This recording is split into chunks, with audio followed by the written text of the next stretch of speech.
Mari bergabung bersama kami. Menjadi calon tenaga profesional yang berorientasi entrepreneurship dan berwawasan internasional. Universitas Wifat. Jaya.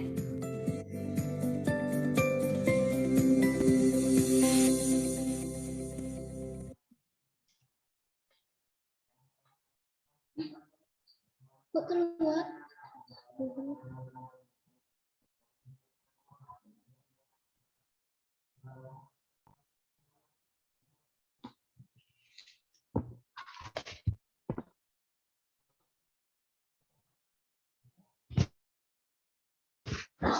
Selamat acara webinar kesehatan Prodi Sains Biomedis Universitas IPET Semarang dengan tema Hoax dan Fakta Vaksin COVID-19.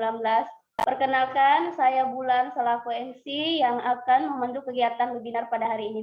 Assalamualaikum warahmatullahi wabarakatuh. Selamat pagi dan salam sejahtera bagi kita semua. Yang terhormat, Ibu Wakil Rektor 1, Ibu Dr. Lulu Eliana, MSI. Selamat pagi, Ibu. Selamat pagi, Mbak Bulan. Yang kami hormati, Dr. Arif Adi Saputro, MBiomed, MM, selaku narasumber dalam webinar hari ini. Selamat pagi, Dok. pagi Mbak Bulan. Yang kami hormati Bapak Ibu Kaprodi dan seluruh dosen Universitas IPET Semarang dan pada hadirin yang berbahagia. Pertama-tama marilah kita haturkan puji dan syukur kepada Tuhan Yang Maha Esa atas berkat dan limpah rahmat-Nya sehingga kita dapat mengikuti webinar hari ini dalam keadaan sehat walafiat. Adapun susunan acara webinar pada hari ini, yang pertama menyanyikan lagu Indonesia Raya dan Mars Universitas. Yang kedua sambutan dan sekaligus pembukaan acara. Yang ketiga penyampaian webinar dan keempat games dan yang kelima penutup. Mari kita melangkah ke acara yang pertama, itu menyanyikan lagu Indonesia Raya dan Mars Universitas. Peserta dimohon untuk berdiri.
Peduli kepada sesama.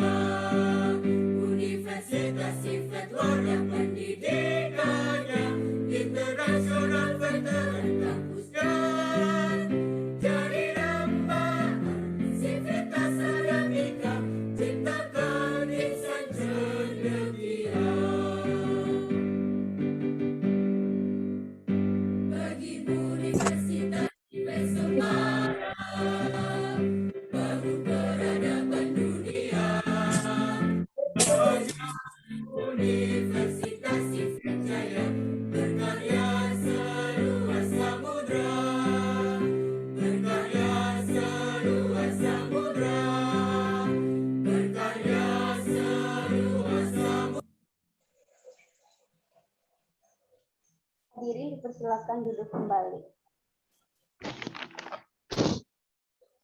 Selanjutnya kita melangkah ke acara yang kedua, yaitu sambutan oleh Prodi Sains Biomedi Ibu Catur Retno Lestari SGS Biomed. Kepada Ibu dipersilakan. Terima kasih Ibu Sahari Bulan. Assalamualaikum warahmatullahi wabarakatuh. Selamat pagi semuanya. Yang saya hormati Wakil Rektor 1 Ibu Dr. Lulu Eliana MSI. Yang saya hormati Bapak Ibu Kaprodi dan seluruh dosen di lingkungan Universitas. Yang saya hormati narasumber kita pada hari ini, Dr. Arif Adi Saputro, Biomed MM, serta teman-teman yang berbahagia. Pertama-tama, marilah kita panjatkan puji dan syukur atas kehadirat Allah yang Maha Esa, karena berkat limpahan dan rahmatnya kita dapat berkumpul dan mengikuti webinar kesehatan dalam keadaan sehat walafiat. Seiring beriringan salam, tak lupa pula kita junjungkan kepada Nabi besar Muhammad SAW yang telah memberikan kita ilmu pengetahuan seperti yang kita rasakan pada saat ini. Saya ucapkan terima kasih dan selamat datang kepada seluruh peserta webinar kesehatan seri 2 Prodi Sains Biomedis dengan tema hoax dan fakta COVID-19. Saya selaku Kaprodi Sains Biomedis mengucapkan banyak terima kasih kepada Dr. Arif Adi Saputro, Biomed MM, yang telah meluangkan waktu dan telah memberikan ilmu kepada kami tentang hoax dan fakta COVID-19. Tujuan penyelenggaraan webinar dengan tema hoax dan fakta COVID-19 adalah untuk memberikan ilmu kepada masyarakat maupun kepada para mahasiswi maupun para murid maupun tenaga kesehatan tentang ilmu yang masih banyak beredar di sosial media. Kami selaku penyelenggara memohon maaf apabila nantinya kegiatan webinar seri 2 Prodi Sains Biomedis memiliki banyak kekurangan. Dan kami mohon kepada seluruh peserta untuk dapat memberikan kritik dan saran dan serta masukan yang membangun serta maupun ide-ide yang akan ide-ide untuk kegiatan webinar selanjutnya. Akhir kalam, wabillahi taufiq wal hidayah. Wassalamualaikum warahmatullahi wabarakatuh. Ibu Catur, yaitu dilanjutkan oleh Wakil Rektor 1 Ibu Dr. Lulu Eliana MSI yang sekaligus membuka acara webinar pada hari ini. Kepada Ibu dipersilahkan. Terima kasih atas waktunya Mbak Bulan. Assalamualaikum warahmatullahi wabarakatuh. Waalaikumsalam. Bismillah, alhamdulillah, wassalatu wassalamu ala rasulillah. La haula wala quwata illa billah, amma ba'd. Yang terhormat narasumber pagi hari ini, beliau Dr. Arif Adi Saputro Biomed MM. Beliau merupakan dosen teknologi laboratorium medis FIKES Universitas Muhammadiyah Kudus dan juga dokter pada klinik Pratama Srikandi Nusa Tenggara Kudus. Selamat datang, Dok. Alhamdulillah sudah meluangkan waktunya pada kegiatan webinar part 2 Prodi Sains Biomed ini. Dan juga yang terhormat pejabat struktural yang hadir di pagi hari ini, Dekan Fakultas Saintek, Dr. Fuad Abdillah MT, dan yang terhormat Kaprodi Sains Biomed, Mbak Catur Retno Lestari, Biomed, seluruh dosen, Mbak Elsa Yanti Wani, Biomed, Mbak Nunung Eni Elawati, MSI, Mbak Restu Ayu, Eka Pustika Dewi MBiomed, dan juga Mbak Sahari Bulan MBiomed.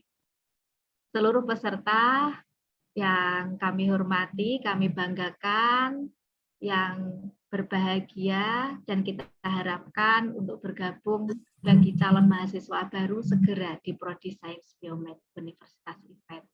Juga seluruh hadirin, para dosen mungkin yang bergabung pada pagi hari ini yang tidak bisa saya sebutkan satu-satu.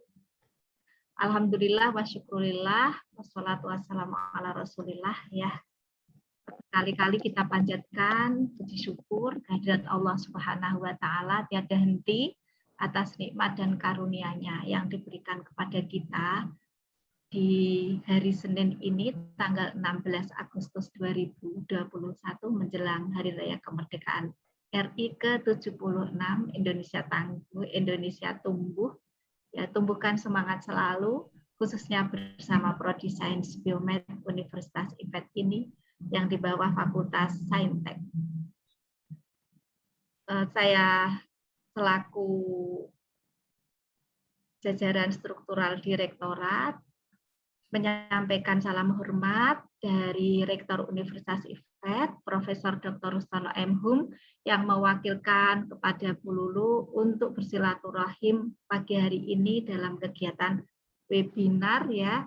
Temanya sangat bagus sekali, hoax dan fakta vaksin COVID-19. Nah, ini baru dinantikan dan juga baru sangat diharapkan khususnya para remaja untuk mendapatkan jatah vaksin. Karena kebetulan saya memiliki putri-putri remaja, ini masih proses vaksin, masih ngantri seperti itu. Nah, ini membutuhkan pencerahan ya. Temanya sangat bagus tentang hoax dan fakta vaksin COVID-19. Kepada narasumber, salam hormat dari rektor kami, dan juga mengaturkan terima kasih yang sebesar-besarnya telah berkenan meluangkan waktu, kesempatannya untuk hadir di tengah-tengah kita. Insya Allah kita akan selalu terus bersilaturahim, ini awal yang sangat baik, dan membangun jejaring ataupun kerjasama yang bermanfaat. Baik untuk Prodi Sains Biomed maupun antar institusional maupun personal. Sehingga kebermanfaatannya akan sangat luas sekali. Terima kasih Dok sudah berkenan hadir. Perlu saya sampaikan di sini bahwa Prodi Sains Biomed ini baru berusia 2 semester. Ya, ini masuki 3 semester ya di semester gasal 2021-2022 dan memang digawangi oleh para serikandi-serikandi yang luar biasa semangatnya untuk memajukan prodi ini. Dan Universitas IPET sendiri merupakan merger dari 2 perguruan tinggi, Akademi Teknik Perkapalan dan IKIP Veteran Jawa Tengah. Dalam perjalanannya kami ingin berusaha memberikan pelayanan terbaik, khususnya menambah prodi-prodi baru. Salah satunya Prodi Sains Biomed yang terus-menerus meningkatkan kualifikasi, kompetensi, kemudian menemukan penciri kurikulum prodi yang menjadi nilai unggulan di Prodi Sains Biomed ini. Juga kerja keras tim yang kompak dan solid ini menjadi modal utama di bawah kaprodinya Mbak Restu ya, yang tidak kenal henti untuk mensosialisasikan, masyarakatkan Prodi Sains Biomed ini. Dan webinar ini tidak hanya pertama kali dilaksanakan, tapi sudah berkali-kali dilaksanakan, ingin memberikan kontribusi positif bagi masyarakat luas. Diharapkan nanti khususnya ya seluruh peserta di sini lebih mengenal dekat dengan Prodi Sains Biomed, dan juga Prodi Sains Biomed ini membuka diri seluas-luasnya apabila ada yang ingin tahu lebih lanjut tentang prodi ini, kemudian profil lulusannya, terutama profil lulusan dari Prodi Sains Biomed itu apa. Memang Universitas IPET mendapatkan kesempatan ya memperoleh izin prodi ini, perjalanannya sangat panjang sekali Dok. Jadi Ini satu-satunya prodi kesehatan yang sangat berhubungan dengan ilmu kedokteran begitu ya. Ada 2 prodi lagi, itu prodi administrasi kesehatan dan ilmu gizi. Dan ini Sains Biomed memang kita masih perlu berjuang keras bagaimana membawa prodi ini lebih familiar begitu. Lebih familiar di mata masyarakat dan juga di lingkungan Universitas IFET sendiri. Seperti itu. Untuk visi misi tadi sudah ada di profil ya.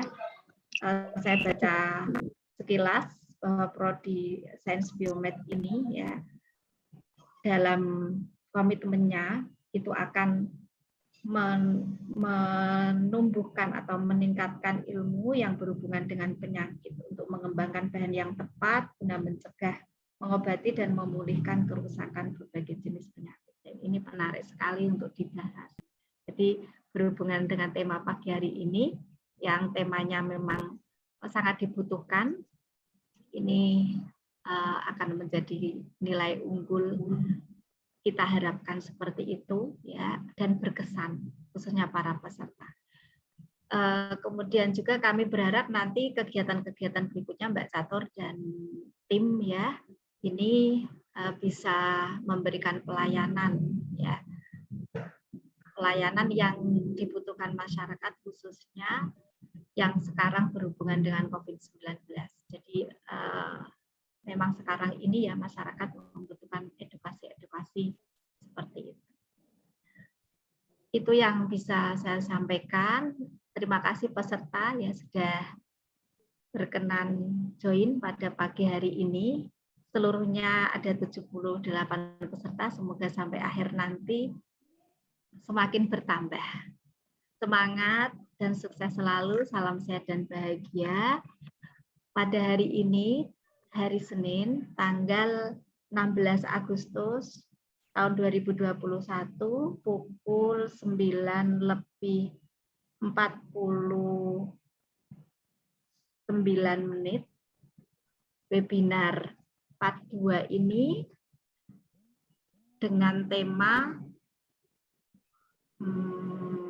hoax dan fakta vaksin COVID-19 yang diadakan oleh Prodi Sains Biomed dengan mengucap bersama-sama basmalah, bismillahirrahmanirrahim.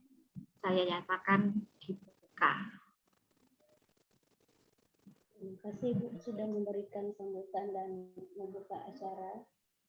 Selanjutnya kita melangkah ke acara yang ketiga, yaitu acara inti, yaitu webinar kesehatan dengan tema hoax dan fakta vaksin COVID-19 yang akan dimoderatori oleh Ibu Restu Ayu Eta Puspita Dewi, SSIT Biomed, selaku dosen Prodi Sains Biomedis. Sebelum memasuki acara, izinkan saya membacakan CV singkat beliau. Ibu Restu lahir di Malang pada tanggal 4 September 1991. Beliau menempuh pendidikan D4 Kebidanan di Stika Semudi Waluyo, Semarang, lulus pada tahun 2013, dan pasca sarjana ilmu biomedik Fakultas Kedokteran di Universitas Sultan Agung, lulus pada tahun 2018. Untuk selanjutnya, saya serahkan kepada moderator, kepada Ibu Restu, saya persilahkan. Mbak Sari Bulan dan tim belum mohon izin untuk live ya, ada Iya, Bu. kegiatan yang lain. Tapi sebelum live ada satu pertanyaan atau kuis yang bisa dijawab oleh peserta dan nanti hadiahnya bisa menghubungi staf bidang akademik ya yang bisa menjawab pertanyaan dari Bu Lulu. Oke, semuanya siap? Oke, kita bikin happy webinar ini ya, santai, rileks. Nah, itu kuncinya untuk mendapatkan imun yang kuat adalah bahagia. Nah, ada satu pertanyaan nih Mbak Bulan untuk para peserta. Universitas IFET merupakan merger dari 2 perguruan tinggi, yaitu Akademi Teknik Perkapalan dan yang satu perguruan tinggi apa? Silakan dijawab para peserta kita. Nah, itu sudah ada yang raise hand. Nah, yang lebih dulu coba dilihat menitnya ya untuk raise-nya. Silakan ini apa? Mas membantu. Mbak Ken Ari Arti Renggoningsih. Ya, silakan. Jawabnya apa? Universitas IKIP Veteran Semarang, Jawa Tengah. Oke. Mbak Restu, betul apa enggak ini jawabannya dari Mbak Ken? Jadi merger 2 perguruan tinggi, yang satu Akademi Teknik Perkapalan dan yang satu Universitas IKIP Veteran Jawa Tengah. Benar apa enggak? Iya, betul Bu. IKIP Veteran. Mbak Restu, ayo diingat-ingat.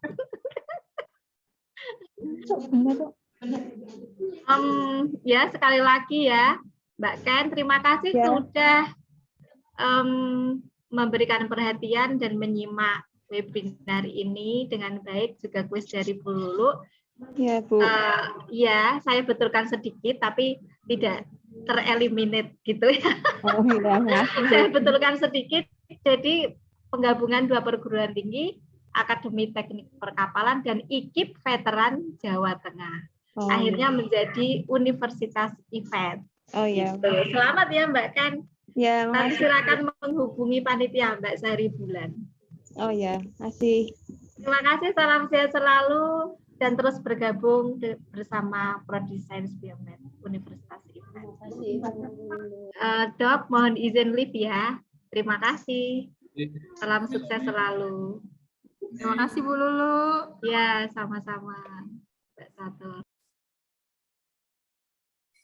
Selanjutnya saya serahkan ke moderator kepada Ibu Restu. Saya persilahkan.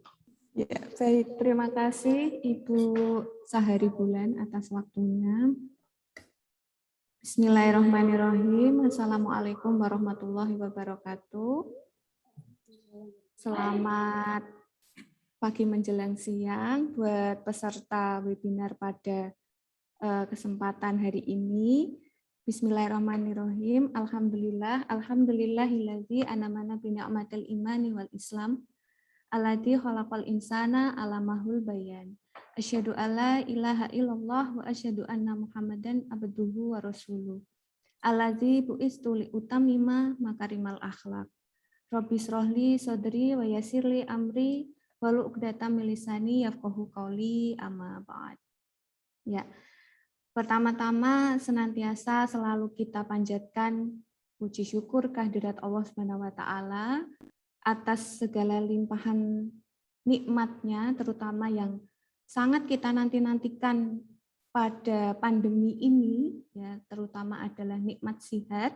Semoga kita semua peserta webinar pada pagi hari ini mendapatkan nikmat sehat dari Allah Subhanahu wa taala. Amin amin ya rabbal alamin. Selanjutnya sholawat serta salam juga tidak lupa selalu kita panjatkan, kita haturkan kepada junjungan kita Nabi Agung Muhammad Shallallahu Alaihi Wasallam. Semoga kita semua yang berada di webinar pagi hari ini mendapatkan syafaatnya di yaumul akhir nanti. Baik, terima kasih kepada Dr. Arif. Kita sapa dulu narasumber kita pada webinar kali ini, Dr. Arif Adi Saputro. Assalamualaikum, Dok. Waalaikumsalam. Sehat, Dokter? Insya Allah sehat. Ya, terima kasih ya Dokter sudah meluangkan waktunya ini untuk berbagi ilmu, ya, untuk share nanti terkait hoax dan fakta vaksin COVID-19 yang saat ini memang isunya ya Dok ya, isunya itu kemana-mana. Jadi yang paling parah itu kalau disuntik vaksin nanti ada chip yang dimasukkan ke tubuh dan lain sebagainya. Itu yang nanti pada webinar ini harus diluruskan ya Dok ya, isu atau hoax terkait vaksinasi COVID ini.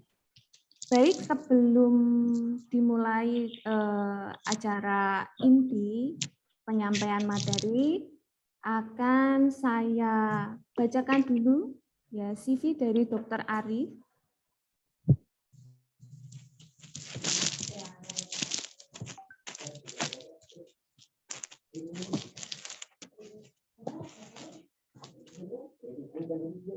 Ya. Kita berkenalan dulu ya sama Dr. Arif. Dr. Arif ini Dr. Arif Adi Saputro M. Biomed MM. Beliau lahir di Bengkulu tanggal 20 Mei 1985. Masih muda nggih.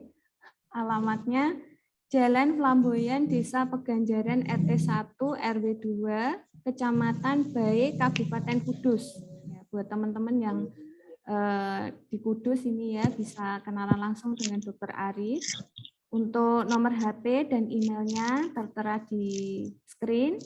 Nah, kemudian akan saya bacakan dulu ya lulusan dari Dr. Arif ini dari SMA 1 Kudus nih.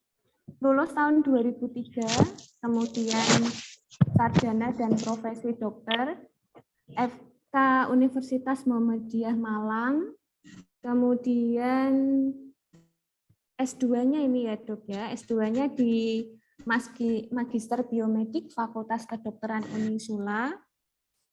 Kemudian beliau juga tidak tanggung-tanggung ini selain di dunia kesehatan juga beliau mengambil magister lagi, ya, magister manajemen Fakultas Ekonomi dan Bisnis di Muria Kudus nggih Dok. Ya. Kemudian untuk pekerjaan beliau nggih, riwayat pekerjaan dokter jaga UGD di Rumah Sakit Nurusifa tahun 2010-2014, kemudian dokter fungsional klinik ya tahun di PPRK tahun 2014-2015. Kemudian Direktur Klinik Sri Kandi Husada, Direktur Unit Donor Darah PMI, Dokter Praktek Mandiri ya, tahun 2010 sampai sekarang. Kemudian beliau ini juga staf pengajar di Prodi Teknologi Laboratorium Medis Universitas Muhammadiyah Kudus. Ya, selamat bergabung buat teman-teman mahasiswa Muhammadiyah Kudus nggih, mahasiswanya dokter. Kemudian staf pengajar juga di Prodi Farmasi Stikes Cendekia Utama Kudus ya. Sudah tidak diragukan lagi nggih narasumber kita pada pagi hari ini. Kemudian ini ada sederet pelatihan yang dokter ikuti, ada partnership ya in diabetes control in Indonesia, kemudian Hiperkes, ada ACLS, kemudian pengelola program kerjasama antara puskesmas, rumah sakit, UTD dalam pelayanan darah untuk menurunkan angka kematian ibu ya AKI, kemudian pelatihan tata laksana vaksinasi. Nah, ini yang penting sekali bagi vaksinator di fasilitas pelayanan kesehatan. Selain praktik pelaksana dokter fungsional, beliau juga aktif di beberapa organisasi nih. Ada di IDI Kudus, ya Ikatan Dokter Kudus. Kemudian Perhimpunan Dokter Umum Indonesia di Kudus juga sebagai ketua bidang organisasi. Kemudian Perhimpunan Klinik dan Fasilitas Kesehatan Primer di Kudus, beliau sebagai sekretaris. Kemudian Perhimpunan Dokter Transfusi Darah Indonesia sebagai anggota. Kemudian beliau juga keanggotaan Muhammadiyah, pengurus alumni mahasiswa Universitas Muria Kudus. Dan kemudian ini ada pengurus Formasaku, ya, alumni SMA 1 Kudus.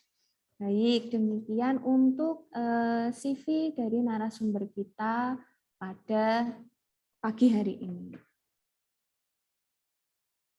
Nah, oke, Dr. Arif sudah siap menyampaikan materi webinar pada pagi hari ini.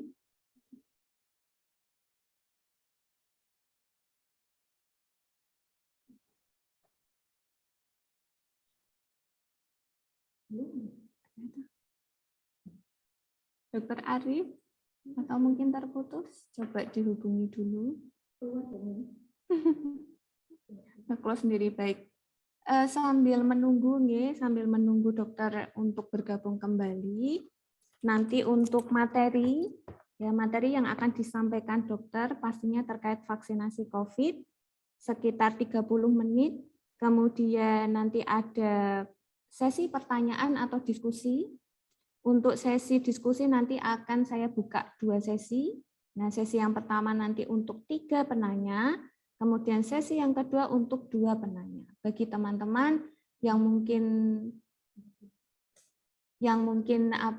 ada yang mau ditanyakan, boleh, karena kan hoax atau isu terkait vaksin ini sangat banyak sekali ya. Untuk apa sih setelah webinar ini ya, nanti untuk menyampaikan kembali ya kepada keluarga, saudara, masyarakat yang mungkin agak tidak sepaham ya, tidak mau vaksin apalagi, atau mungkin malah tidak percaya adanya COVID. Ya, seperti yang tren bulan-bulan Juni-Juli ya di Kudus apalagi kan menjadi zona merah kalau tidak salah ya, Demak, Kudus, Pati itu juga perlu diwaspadai karena rata-rata kalau orang desa ya nyun sewu nggih, bukan terus desa atau kota, ya di kota sama saja sih.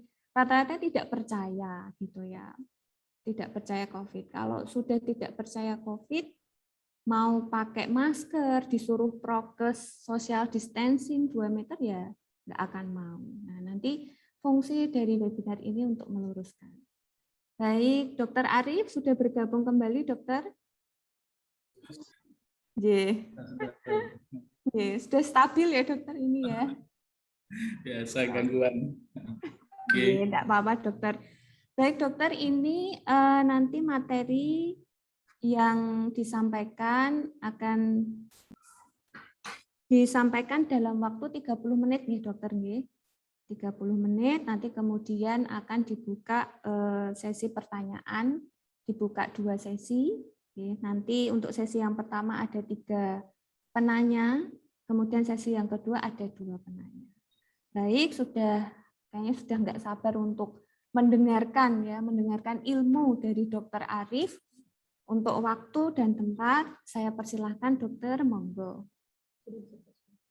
Sudah bisa di-share. Share screen dari Anjenengan, apa dari saya? Dari dokter juga bisa. Bisa ya. Juga.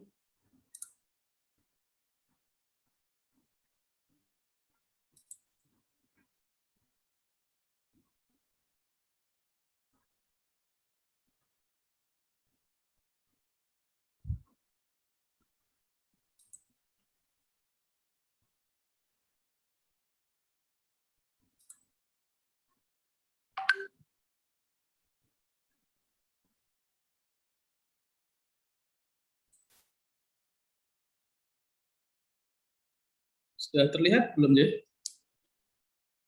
Ampun, Dokter. Ya, sudah. Bismillahirrahmanirrahim. Assalamualaikum warahmatullahi wabarakatuh. Waalaikumsalam warahmatullahi wabarakatuh. Matur nuwun atas undangannya dari Universitas IFET. Terima kasih juga pada Ibu Moderator, Ibu Restu. Salam kenal dari saya. Terima kasih atas waktunya yang diberikan. Nun sewu, mohon izin pagi hari ini kita akan berbincang-bincang ya. Jadi kalau ahli tidak lah. Jadi saya lebih pada praktisi. Kebetulan saya juga banyak membantu dalam pelaksanaan vaksinasi khususnya di Kudus ini. Jadi di Kudus ini alhamdulillah cakupannya juga sudah mulai banyak ya. Jadi dari 800.000 sekian penduduk kita sudah sekitar hampir 200.000. Jadi lumayan lah. Tapi tidak usah berlama-lama. Jadi kurang lebihnya saya ucapkan di awal. Jadi nanti kita banyak berbincang-bincang dan berdiskusi saja. Ini sebagai awalan. Jadi kurang lebihnya untuk tahun ini ya. Jadi kalau tahun ini memang dilihatnya sekitar bulan Maret 2021 memang kasusnya mengalami penurunan. Gitu. Namun demikian ternyata di beberapa negara diawali pada negara India. Di negara India itu kasusnya itu terjadi lonjakan sekitar bulan April ya, jadi menjelang sekitar bulan puasa, menjelang Idul Fitri. Nah, ternyata kasus itu juga merembet di Indonesia. Jadi polanya itu seperti naik turun seperti itu. Jadi pada Januari mungkin gini. Jadi saya sampaikan Desember, Januari itu puncak-puncaknya kasus pada tahun 2020. Kemudian pada Februari, Maret, April itu terjadi penurunan kasus. Bisa dilihat pada bulan April terdapat 4.952 kasus, sedangkan pada bulan Januari ini mencapai 14.518 kasus. Untuk beberapa negara polanya juga sama, pada akhir tahun kurang lebih polanya terjadi peningkatan, puncak-puncaknya sekitar bulan Januari, ini bisa dilihat di Jepang, kemudian terjadi penurunan, kemudian terjadi peningkatan kembali. Ini di India juga sama seperti itu, di Filipina juga sama seperti itu. Ini ada gelombang kedua, biasanya kadang-kadang gelombang kedua itu potensinya lebih tinggi dibandingkan dengan gelombang pertama. Di Indonesia bagaimana ya, sama di Indonesia juga seperti itu. Ternyata pada bulan Mei, khususnya setelah Lebaran, itu kasusnya sangat terjadi peningkatan kasus banyak sekali. Khususnya saya bisa cerita di Kudus ya, jadi kalau bisa dilihat feedback ke belakang, bahwasannya mungkin kasus yang awal-awal mungkin begitu banyak diceritakan itu kasus di Kudus gitu. Jadi kasus di Kudus ini mungkin menyerupai kasus yang ada di India. Gitu. Jadi ketika itu di India juga sama, kalau nggak salah mungkin ada ritual di sana, sehingga banyak orang berkerumun yang mengakibatkan terjadi kelalaian. Mungkin di Indonesia, khususnya mungkin di kota kami, sama mungkin terjadi kasus yang serupa. Karena penyebabnya apa? Yang pertama adalah karena longgar dalam menetapkan protokol kesehatan. Jadi sebenarnya nanti inti daripada pertemuan kita pada pagi hari ini adalah sebenarnya saya harus mengingatkan jangan lupa prokes. Karena prokes itu penting, walaupun vaksinasi itu juga mencegah terjadinya katakanlah keparahan daripada suatu penyakit. Gitu. Tapi yang utama itu adalah prokes. Jadi kalau kita abai di prokes, itu mungkin nanti bisa mengakibatkan terkenanya suatu infeksi.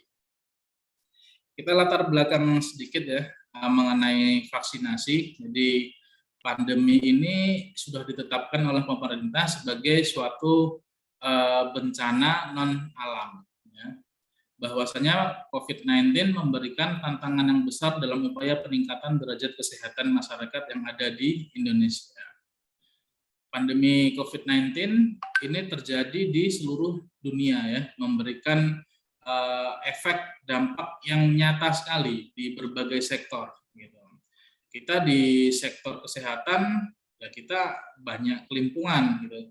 Saya bisa cerita misalnya di dalam praktek sehari-hari. Jadi awal-awal misalnya terkena COVID di Indonesia, di mana pasien itu terjadi peningkatan, di praktekan saya itu banyak sekali orang yang datang berobat. Kalau sekarang sih alhamdulillah sudah cukup menurun. Mungkin di saya sendiri juga di PMI ya, yang saya tadi disebutkan sedikit tentang kebutuhan darah. Itu juga ada efeknya, kebutuhan darah masih tetap sama, sedangkan orang yang donor darah berkurang. Nah, itu juga berakibat dalam pemenuhan kebutuhan darah. Kita harus cari cara, bagaimana cara untuk meminimalisir lah, katakan seperti itu. Harus dilakukan suatu intervensi, tidak hanya dari sisi protokol kesehatan, melainkan juga dari intervensi yang lain, gitu, agar kasus ini dapat terjadi penurunan. Bagaimana caranya? Yaitu dengan pemberian vaksinasi.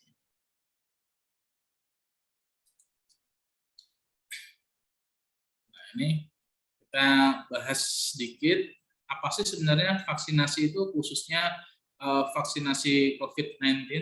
Jadi vaksinasi COVID-19 merupakan salah satu upaya. Upaya apa? Yaitu yang pertama adalah menurunkan penderita COVID-19, itu jelas. Yang kedua, menurunkan tingkat keparahan. Jadi misalnya kalau terkena, bagaimana agar tingkat keparahannya itu tidak pada level yang berat atau severe gitu. Ya minimalnya kalau misalnya terkena tanpa gejala, ringan ataupun sedang saja. Jadi kemungkinan survive-nya itu masih cukup tinggi. Terus yang ketiga pastinya adalah menurunkan angka kematian akibat COVID. Jadi kita bisa lihat atau mungkin bisa merasakan ya mungkin di saya sendiri lah. Jadi ada beberapa orang yang kita kenal kemarin atau beberapa hari minggu yang lalu masih kita kenal, ternyata hari ini sudah tidak ada. Gitu.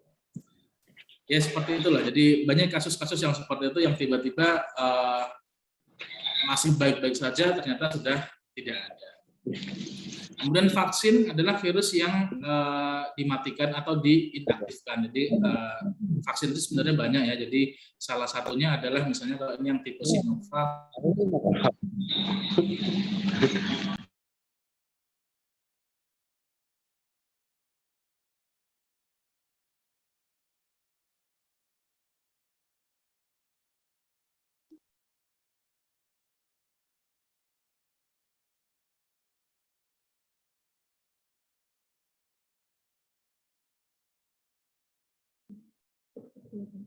Ya. Baik, ini sepertinya dokter out lagi. Kami hubungi dulu. Mengingatkan buat peserta webinar pada pagi hari ini, jangan keluar dulu kalau belum selesai, karena nanti akan ada game dan ada giveaway menarik dari kami. Jadi masih terlihat harus benar-benar diperhatikan. Putus sudah ya. Iya, Bu.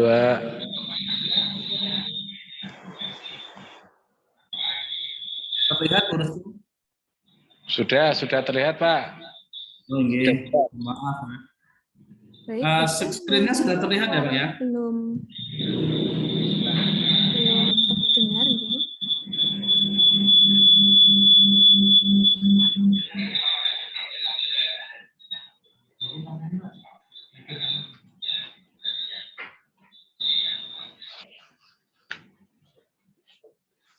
Pekerjaanmu.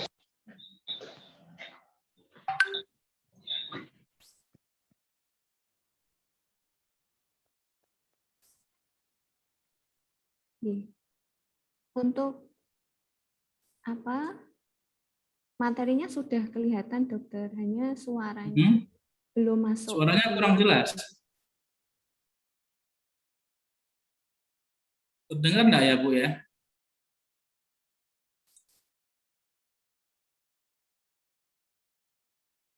Masih putus-putus, Bu? Nah, ini sudah nyambung kembali, dokter. Oke, sampun. Ini sudah terlihat nggak ya? Yang terlihat sudah. Ini vaksin COVID ini. Ya, betul. Apakah vaksin COVID-19? Ini sudah sama tadi. Nah, intinya tentang harus menimbulkan suatu antibodi. Terus tujuan yang keempat adalah untuk mencapai suatu herd immunity. Ya. Herd immunity itu apa? Yaitu suatu kekebalan kelompok. Nah, ini misalnya kalau satu orang divaksinasi, dia artinya hanya terlindungi untuk dirinya sendiri. Sedangkan herd immunity, jadi bila kasusnya itu orang sudah mendapatkan vaksinasi, maka dia akan mendapatkan suatu kekebalan kelompok, baik pada orang yang sudah divaksinasi maupun yang belum tervaksinasi. Syaratnya bagaimana? Jadi sekitar 70% dari komunitas tersebut sudah mendapatkan vaksinasi. Tapi ada juga syarat tambahan minimal ya tidak terjadi perubahan pergerakan yang terlalu berarti pada daerah tersebut. Jadi ini adalah konsep daripada herd immunity. Selain itu vaksin yang diberikan itu harus memiliki persyaratan. Ya. apa saja persyaratan vaksin yang diberikan kepada seseorang. Dia harus memiliki persyaratan yang pertama adalah aman. Ini adalah jelas, jadi tidak boleh justru diberikan vaksin malah orang tersebut menjadikan tidak aman ataupun tidak sehat. Gitu. Itu bisa terdiri dari katakanlah efek samping yang berat, ya itu tidak boleh terjadi, atau mungkin terminimalisir lah KIPI-nya itu, dan juga dari bahan-bahannya seperti tadi Bu Restu sampaikan ya, misalnya vaksin mengandung logam, itu salah gitu. Jadi bahwasanya biasanya dari vaksin itu sendiri memiliki bahan aktif daripada vaksin itu sendiri, kemudian ada pelarutnya, kemudian ada lemaknya, kemudian ada sedikit juga protein dari bahan aktif tersebut. Dan itu tidak membahayakan, artinya itu aman. Yang kedua adalah efikasi. Bagaimana vaksin itu mampu memberikan kekebalan, ya, jadi tujuan daripada vaksinasi itu dia harus memberikan suatu imunitas. Kemudian efektif dilihat dari biayanya, artinya biaya yang dikeluarkan itu sebanding dengan dampak positif yang dihasilkan. Khusus di Indonesia, ini juga ada ketentuan persyaratan daripada vaksin, yaitu halal, artinya tidak mengandung bahan yang haram. Sudah difatwakan oleh MUI nomor 2 tahun 2021. Kemudian siapa saja sih yang boleh divaksin? Ini secara gambaran umumnya, dia sehat, ya, usia 18 sampai dengan 59 tahun, walaupun nanti ada kriteria tambahan, misalnya lansia di atas 60, atau mungkin saat ini kriteria remaja 12 sampai dengan 18 tahun. Kemudian dia menerima penjelasan dan menandatangani persetujuan, informed consent itu pasti, ya. Kemudian dia bersedia mengikuti aturan dan jadwal imunisasi. Untuk kriteria yang lain, misalnya tidak ada penyakit penyerta ataupun dengan persetujuan dokter spesialis, itu biasanya mengikuti. Tapi pada prinsipnya semua orang itu boleh divaksin selama dia satu tidak memiliki alergi yang berat, ya. Kemudian yang kedua, dia tidak sedang dalam perawatan di mana dia mendapatkan terapi imunodepresan, ya. Misalnya jenis kortikosteroid seperti itu, ya. Karena apa? Kalau misalnya alergi kan pasti tidak mungkin, ketika dia mendapatkan suntikan dia alergi malah justru akan membahayakan. Jadi kriteria aman pasti kan tidak akan terpenuhi. Terus yang kedua, ketika mendapatkan imunosupresan, artinya ketika vaksinasi itu diberikan, tujuan dari tercapainya antibodi malah tidak tercapai. Jadi selama tidak ada dua kriteria tersebut yang menghalangi terjadinya vaksinasi, intinya boleh.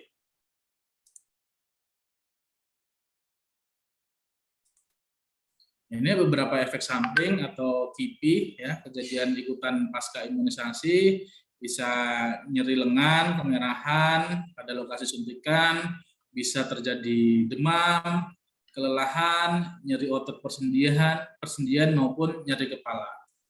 Kenapa saya harus sampaikan beberapa efek samping ini? Karena ini juga nanti akan menjawab tentang hoax bahwasanya vaksin malah menimbulkan penyakit COVID. Karena keluhan-keluhan seperti ini mirip dengan terjadinya COVID itu sendiri, gitu. Jangan sampai dikatakan bahwa vaksinasi mengakibatkan COVID, karena nanti berbeda ininya.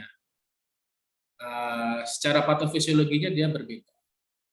Ini beberapa yang harus saya, kalau ini tentang ini ya, teknis pelaksanaannya ya.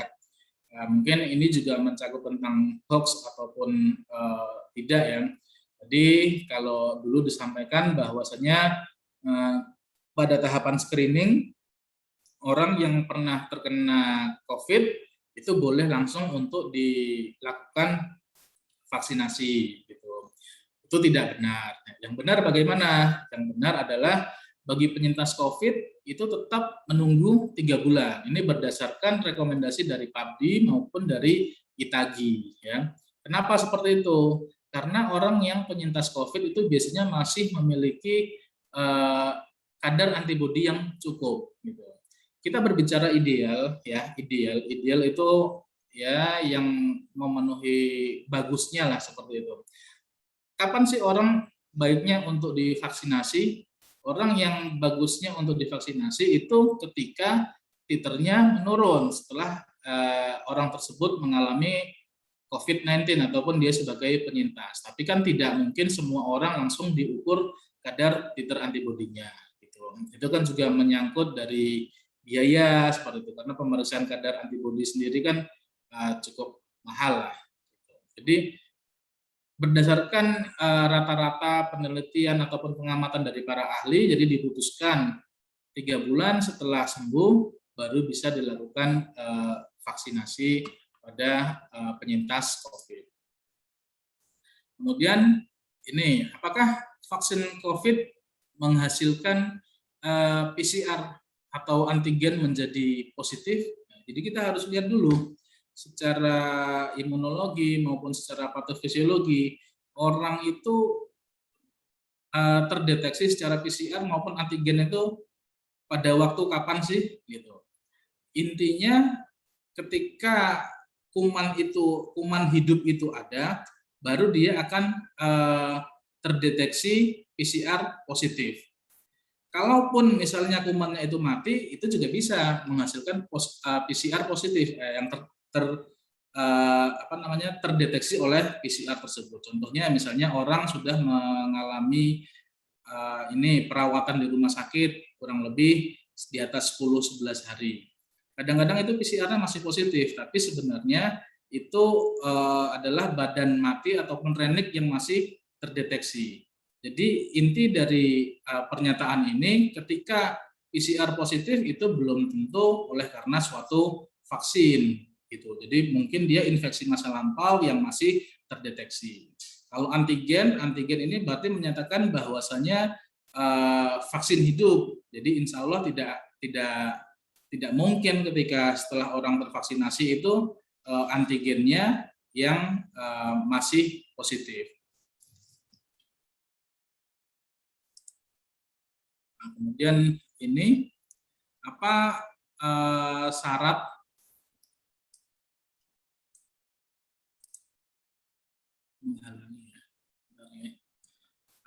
hasil PCR dapat bisa terdeteksi positif?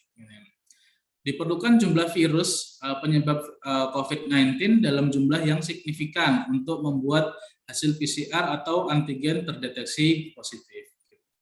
Syaratnya hanya bisa terjadi bila virusnya itu hidup dan virus tersebut berreplikasi. Jadi ini seperti pernyataan saya sebelumnya, PCR itu terdeteksi satu, misalnya kalau virus itu hidup ataupun mungkin infeksi masa lampau. Jadi bangkai ataupun renik daripada virus tersebut masih terdeteksi.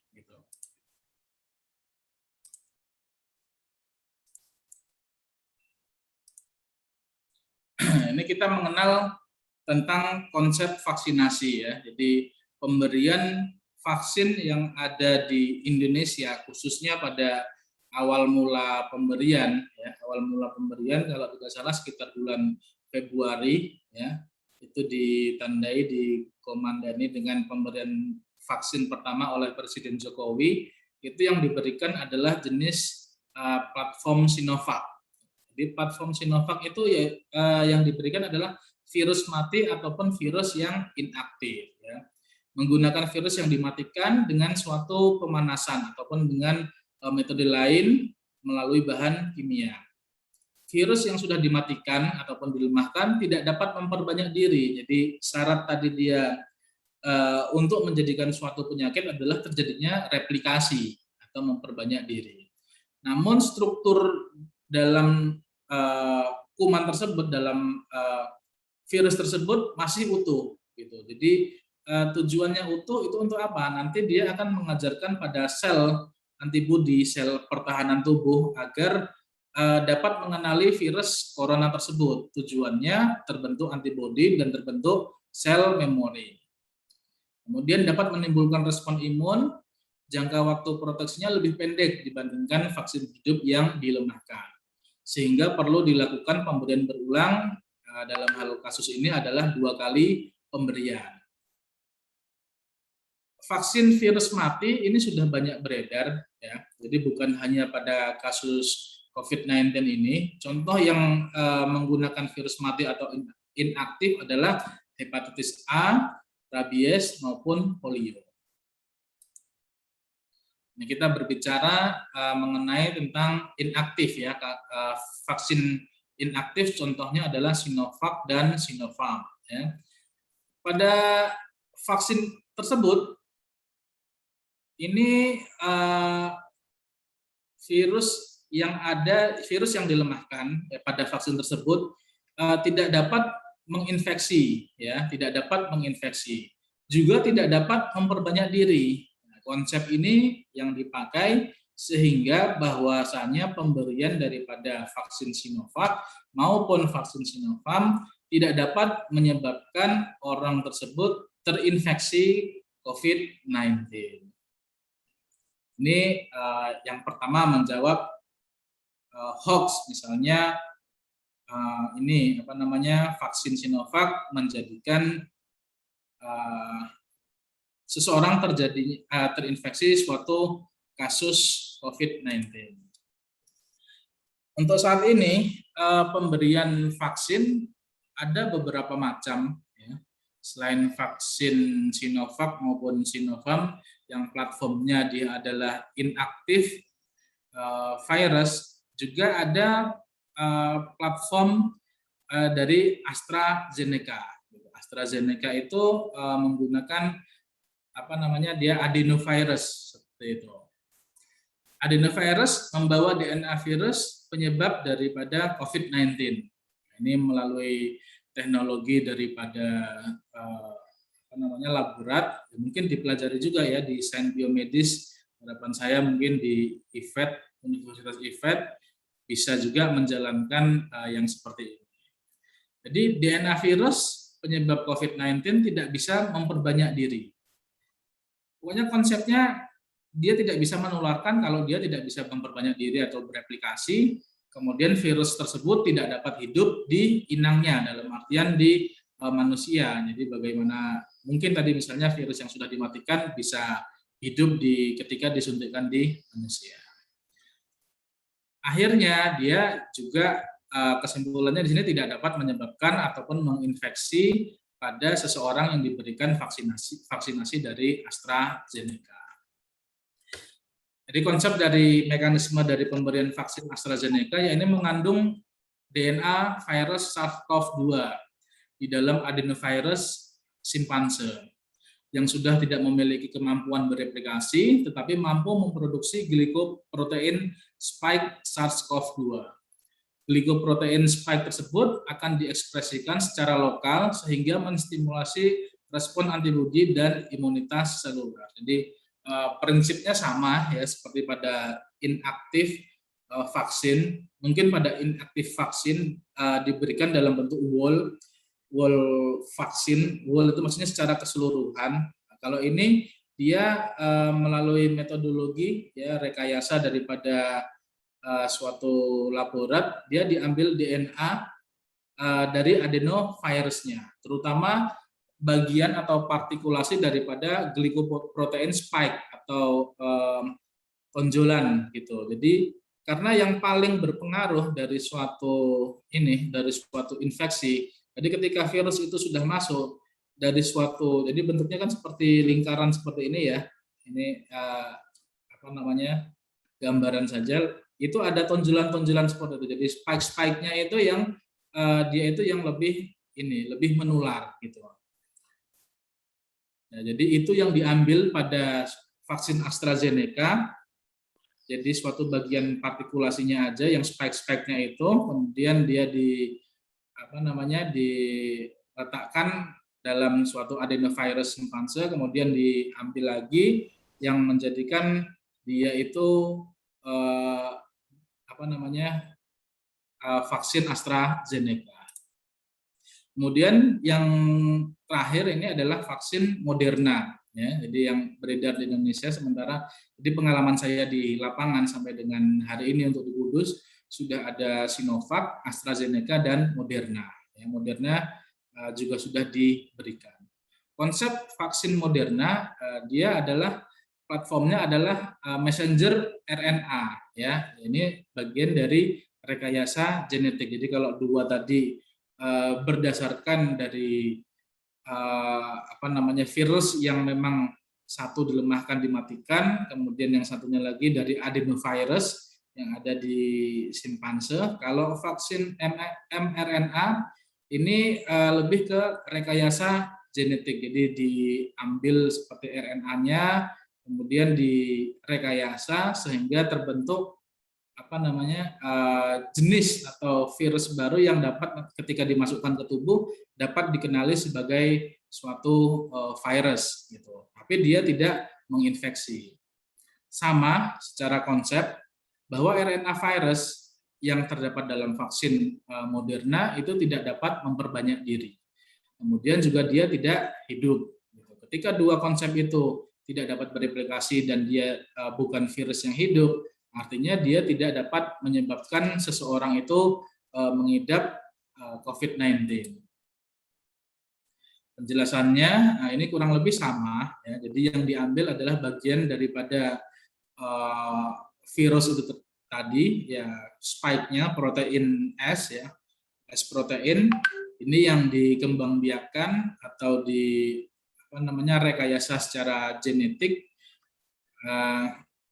dalam suatu laborat sehingga vaksin tersebut mengandung RNA, ya, messenger RNA. Jadi mRNA ini sendiri yang akan dikenali oleh tubuh sehingga terbentuk antibodi. Nah, ini berbicara tentang suatu hoax, ya. Jadi kenapa kok bisa terjadi PCR positif setelah divaksin? Jadi kasus PCR positif seperti yang saya sampaikan sebelumnya, intinya ketika tidak taat prokes, ya. Tidak taat prokesnya dia bisa terjadi sebelum vaksinasi ataupun setelah vaksinasi, ya. Ketika dia sebelum terjadi vaksinasi, dia tidak taat prokes, dia terinfeksi, maka timbul gejala yang bersamaan dengan setelah pemberian vaksinasi. Gitu. Kemudian ketika setelah diberikan suatu vaksinasi, kadang gejalanya itu juga samar, ya, apakah dia itu efek samping ataupun kipi daripada suatu vaksin ataupun infeksi baru setelah diberikan suatu vaksinasi. Dapat saya sampaikan, ini saya ambil dari Dr. Tonang, ya, berkaitan dengan pemberian infeksi dan juga berkaitan dengan misalnya seseorang itu katakanlah dia terinfeksi, ya. Ini ada suntikan pertama, ya. Suntikan pertama gitu. Dia itu baru memberikan respon imun paling tidak itu setelah 12 hari. Seperti yang saya sampaikan, ketika dia tidak taat prokes di awal-awal ini, ya, dia tidak taat prokes di awal-awal ini, akhirnya maka dia dapat terinfeksi. Jadi pesan daripada gambar ini, jangan menganggap bahwasannya ketika sudah divaksin bisa bebas, gitu, tidak taat prokes, langsung berkumpul seperti itu. Apalagi di masa-masa misalnya pada saat daerah tersebut ini belum mencapai herd immunity ataupun bahkan ketika di daerah tersebut masih tinggi-tingginya kasus. Gitu. Jadi saya cerita lagi di Kudus pada bulan Mei itu juga dilakukan suatu program vaksinasi gitu. Cuman ya itu tadi kasusnya masih cukup tinggi. Itu kenapa?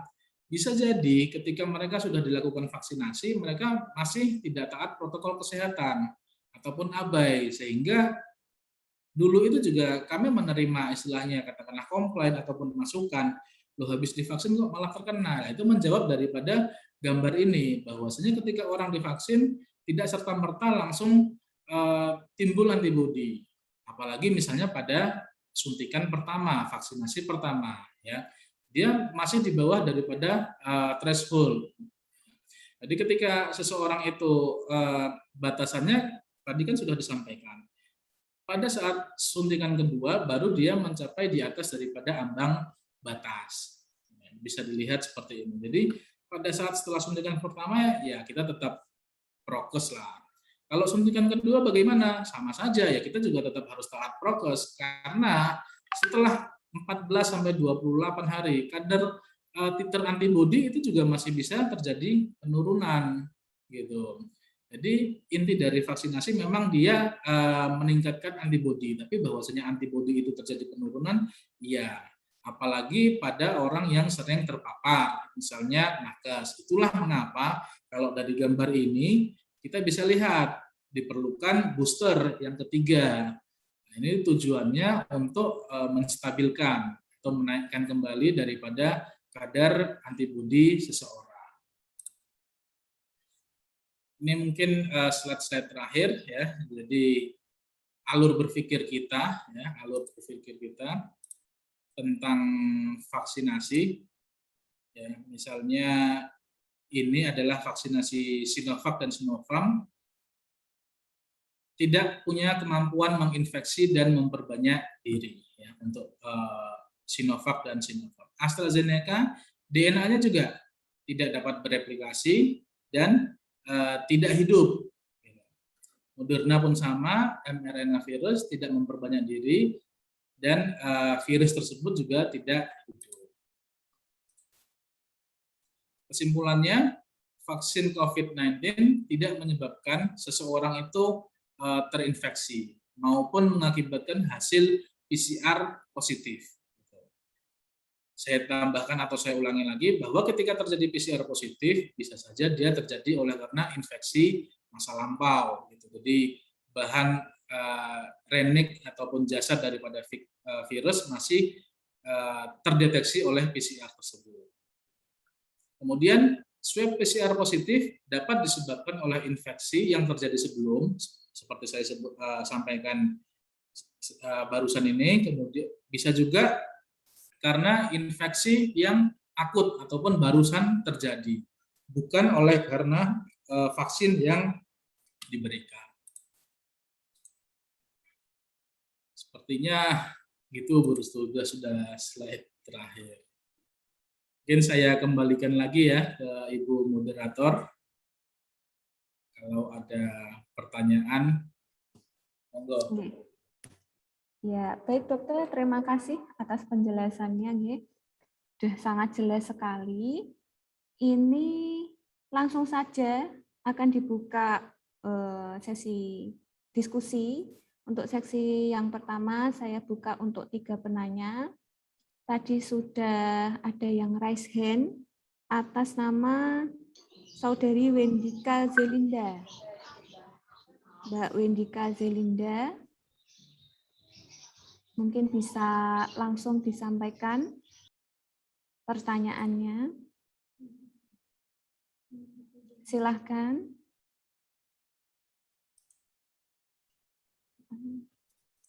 Halo. Ya, Bu. Ya. Nah, baik, Mbak Wendika Zelinda. Ya. Selamat pagi. Pagi. Izin bertanya kepada Dokter Arif ya. Sepertinya tidak nyambung ini. Mungkin bisa ditulis di chat ya Mbak Wendika ya. Sudah ada ini chatnya. Sudah ditulis, Bu. Halo. Ya, sudah ada tentang ibu hamil dan menyusui itu ya? Ya, benar.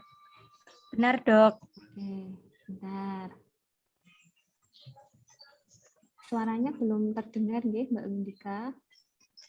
Nah, apa langsung saya jawab aja ya. Ini sudah ada di chatnya ini. Iya. Oke. Jadi ini pertanyaannya, apakah ibu hamil dan menyusui boleh divaksin? Karena setahu saya ibu hamil dan ibu menyusui tidak dianjurkan untuk divaksin. Apa alasan tidak dianjurkan? Terima kasih. Ini dari Mbak Windika. Nyuwun sewu, dokter, suaranya juga belum masuk. Belum masuk? Makanya dokter nggih. Jelas, Dok? Ini belum masuk, Bu? Kalau di saya sudah jelas, Dok. Belum, dokter. Gimana ya? Sudah jelas itu tadi katanya Mbak Windika? Iya, sudah Belum? jelas, Dok. Sudah ya? Ya, suaranya sudah masuk. Masuk ya? Langsung Iya. saya jawab ya? Iya, Dok. Belum. Belum terus. Ada yang sudah, ada yang belum. Nah, ya ini nanti langsung saya jawab. Ini gini, apakah ibu hamil menyusui, hamil dan menyusui boleh divaksin? Jawabannya untuk ibu menyusui boleh divaksin, ya. Jadi begitu Mbak Windika ya. Ibu Iya, Dok. menyusui boleh divaksin. Iya. Oke. Untuk ibu hamil, ya, ini masih dalam, sebenarnya sudah ada keputusannya dari POGI ya, Persatuan Perhimpunan Dokter Obstetri dan Ginekologi. Jadi pada usia 13 minggu itu sudah boleh dilaksanakan untuk vaksinasi. Gitu. Dulu memang belum boleh, tapi saat ini sudah boleh. Gitu. Adapun platform yang diberikan itu biasanya masih menggunakan platform yang inaktif ataupun yang dimatikan. Contohnya adalah Sinovac. Gitu. Sinovac. Karena untuk platform yang lain itu masih juga dalam tindak lanjut penelitian. Kenapa? Ya dikhawatirkan kalau ibu hamil pastikan berakibat pada janinnya. Itu makanya kenapa untuk ibu hamil masih dalam kehati-hatian. Tapi untuk ibu menyusui boleh. Untuk ibu hamil 13 minggu boleh. Itu jawabannya untuk yang Mbak Windika. Iya. Baik, Dok. Terima kasih. Ya. Baik, sudah jelas nggih, Ibu Iya. Windika? Nggih. Iya. Oke, kita lanjut untuk raise hand. Yang kedua ada Saudari Nawa Al-Hilmi. Nawa Al-Hilmi. Monggo Mbak Nawa Al-Hilmi. Assalamualaikum. Mbak, saya sudah chat di kolom komentar. Atau dibacakan lagi? Iya. Dibacakan lagi aja ya. Dibacakan lagi ya, boleh. Terima kasih, Mbak. Assalamualaikum, selamat pagi, Dok. Ya. Izin bertanya mengenai vaksin. Kebetulan saya belum melakukan vaksinasi COVID-19, masih mencari informasi. Kemudian saya beberapa hari kemarin baca di website ya, clinicaltrials.government, itu dikatakan bahwa seluruh vaksin COVID itu masih dalam trial. Salah satunya Sinovac. Diperkirakan selesai studi atau pengujian itu Februari 2022. Nah, kemudian saya juga baca di jurnal-jurnal yang diterbitkan oleh FDA terkait efek jangka panjang vaksin, contohnya seperti autoimun, ensefalitis, atau sindrom kelangkaan yang lain. Nah, itu bagaimana, Dok, bisa vaksin tersebut sampai pada pasien saat studi kelayakan itu masih diperkirakan selesai tahun depan, Februari, terutama pada vaksin Sinovac. Karena kan saat ini sedang digalakkan program vaksinasi ya, Dok. Saya juga kemana-mana harus dibuktikan dengan surat vaksinasi, keterangan sudah melakukan vaksin. Gitu. Saya masih ragu, Dok. Mohon pencerahannya. Terima kasih, Dok. Oke. Ya, sama-sama, Mbak. Baik, saya akan mencoba menjawab ya, karena pertanyaan bagus ini. Sebenarnya ini kurang lebihnya gini, duluan mana telur sama ayam, kurang lebihnya seperti itu. Analogikanya seperti itulah ya. Seperti yang sudah saya sampaikan di awal tadi, kasus ini sudah banyak. Kasus ini menimbulkan kematian dan sebagainya. Bahkan pada beberapa sektor itu juga mengakibatkan ini ya kekacauan lah kurang lebihnya seperti itu. Bahwasanya oleh pemerintah dimanapun ya itu harus dilakukan suatu intervensi. Ya. Intervensi bagaimana caranya? Ya. Intervensi itu dengan cara satu menemukan obatnya, ya, atau mungkin diupayakan membentuk herd immunity. Ya. Terus herd immunity kapan terbentuk? Herd immunity tadi kan syaratnya adalah 70% tercapai. Seseorang itu paling tidak sudah pernah mengalami katakanlah terinfeksi penyakit tersebut atau dengan cara lain melalui vaksinasi gitu. Nah, itu makanya yang dipilih oleh pemerintah ataupun juga sebenarnya ini rekomendasi para ahli untuk menjalankan vaksinasi agar tercapai herd immunity tersebut gitu. Karena kalau herd immunity tercapai, maka tujuan-tujuan daripada pembatasan daripada terinfeksinya seseorang itu maka akan lebih cepat untuk dicapai gitu. Ini yang saya analogikan tadi ya. Duluan mana ayam atau telur gitu. Artinya apakah kita harus menunggu misalnya sampai 2022 Februari setelah uji itu selesai semua baru kita bergerak ataupun langsung diawali dengan langkah-langkah yang konkret gitu. Kalau saya sih lebih memilih pada diawali dengan langkah-langkah yang konkret.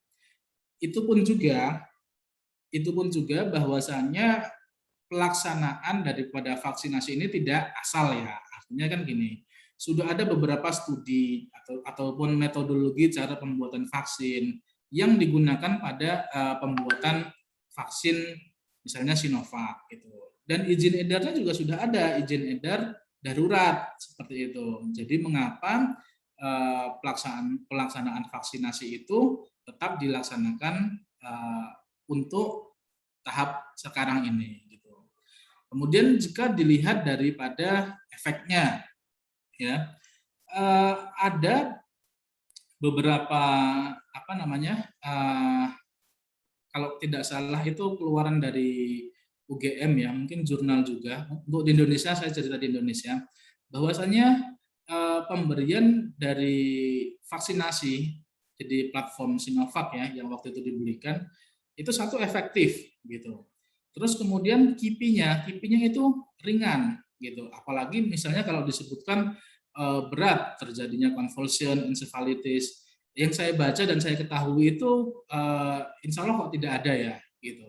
Nah, dari situ saya bisa menjawab bahwasanya kita tidak perlu menunggu sampai dengan katakanlah Februari 2022 untuk clear semuanya untuk percobaan daripada pembuatan vaksin itu. Yang sudah ada ini saja dilaksanakan saja. Jadi begitu. Penjelasan saya agak panjang lebar ya, semoga bisa ditangkap. Baik, Dok. Terima kasih, Dokter. Ya. Oke. Mbak Nawaal, gimana? Sudah jelas? Ya, sudah cukup jelas. Alhamdulillah. Terima kasih. Ya, sama-sama Mbak Nawaal. Kemudian dokter ada lagi yang raise hand atas nama Saudari Meva dari Universitas Budi Luhur Jakarta. Mbak Meva, silahkan. Iya Bu. Jadi Ya, saya izin, Assalamualaikum warahmatullahi wabarakatuh. Saya izin bertanya untuk Dokter Arif. Saya bacakan kembali saja pertanyaannya. Jadi saya di sini ingin bertanya perbedaan signifikan jika divaksin dan tidak divaksin itu seperti apa ya Dok? Karena soalnya masih banyak masyarakat yang mengira divaksin atau tidak divaksin itu tetap akan terkena virus COVID-19. Mohon pencerahannya Dokter, terima kasih.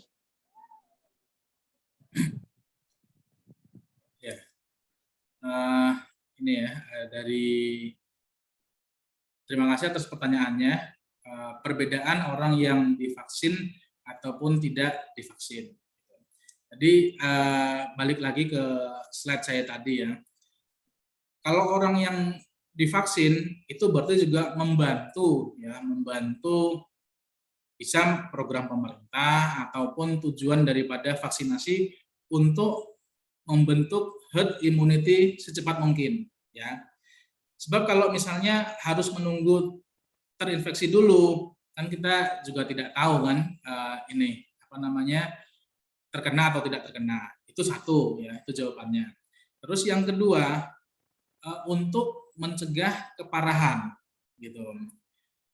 Memang ada ya, saya akui bahwasanya orang yang sudah divaksin ternyata dia cukup parah terkena COVID itu ada.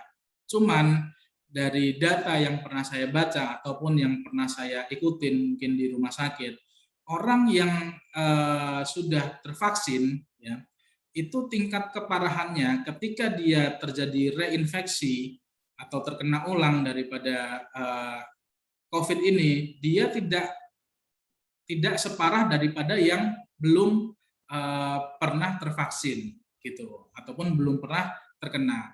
Jadi pada slide saya yang terakhir ya, itu misalnya ada beberapa gelombang ya, ada beberapa spike seperti itu.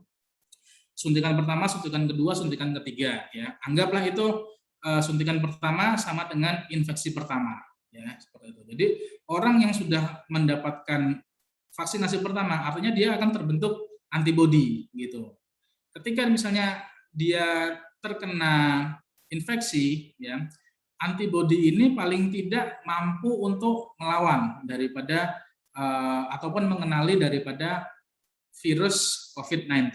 Nah, ini akan berbeda ketika misalnya orang tersebut belum pernah sama sekali tervaksinasi, kemudian dia terkena. Artinya usaha tubuh, effort tubuh akan lebih berat gitu. Jadi itu jawabannya. Perbedaan orang yang belum pernah tervaksin ataupun ini tadi dengan orang yang sudah tervaksin. Itu Mbak Bu Meva. Baik dok, terima kasih banyak atas penjelasannya. Ya, sama-sama. Baik. Mbak Meva sudah jelas ya untuk penjelasan dari dokter. Nah, ini sesi pertama untuk 3 penanya sudah selesai ya dok. Wah, ternyata banyak sekali yang ingin didiskusikan ya. Ya, alhamdulillah. Ini sekarang dibuka lagi untuk sesi yang kedua.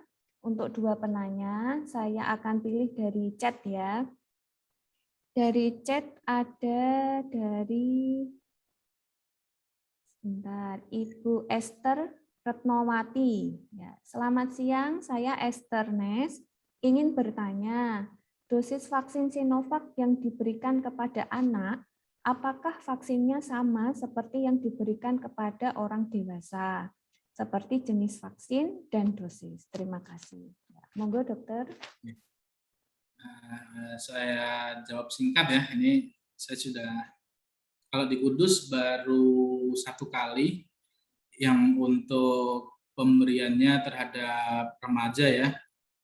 Tapi kalau di Jawa Tengah sepertinya saya sudah beberapa kali yang saya lihat dari Pak Ganjar waktu itu. Jadi saya jawab dulu untuk platformnya ya. Platform yang diberikan pada remaja 12 sampai dengan 18 itu yang diberikan sejauh ini adalah platform inaktif ya, atau yang dilemahkan. Contohnya adalah Sinovac seperti itu. Kemudian berapakah dosisnya? Dosisnya sama, yang diberikan adalah setengah cc, setengah mililiter.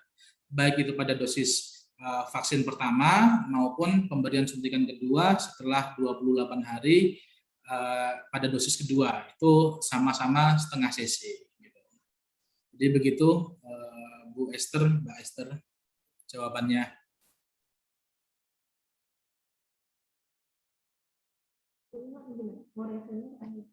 Baik, seperti itu nggih.